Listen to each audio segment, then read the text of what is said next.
Today is June 1st, 2026, and I'd like to take a moment for you to recognize and think about the goals that you set at the beginning of the year and where you are now. That fitness program, that goal you wanted to go towards, that idea that you wanted to pursue and materialize. How is that going? Me personally, while I'm not exactly in the place that I set out to be at this exact moment in time, what matters is the little steps I've taken forward to get to that. The truth is, in your life, you're going to set goals and timelines for when things are going to happen and how things are going to unfold. But the chances are your timeline for which things are going to unfold isn't real. It isn't real. And while you can see that as something that's bad or maybe life is out of your hands, I like to see that as a really good thing.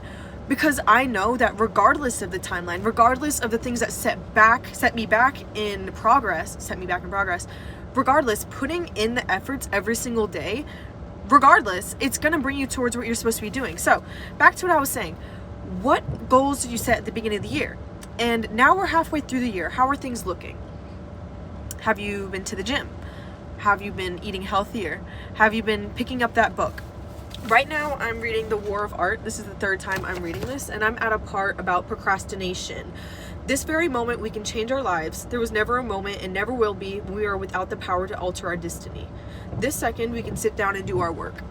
And that kind of inspired me to make this video right now, because while, of course, I do have aspirations and goals to get better with my progress in the gym, I'm actually signed up for a strongman competition now that I'm really looking forward to, and I'm working on training. Today is actually my first day for that.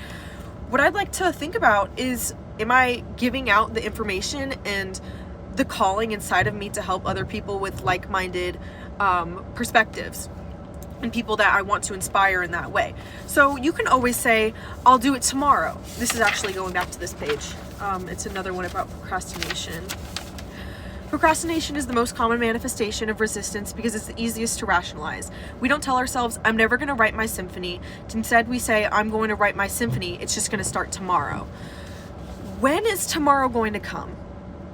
When is tomorrow going to come? Tomorrow come and goes every single day. When have you started?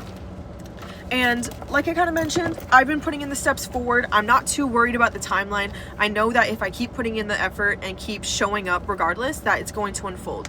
But it's in your hands. It's in your hands to do the little things today that add up over time. It's going to be boring, it's going to be repetitive, and it's not going to be easy. If it was easy, everybody would do it. So thank you for listening. I hope that you learned something from this. And for your homework, think about that one goal or those couple of goals that you put into action at the beginning of the year and pick those up again.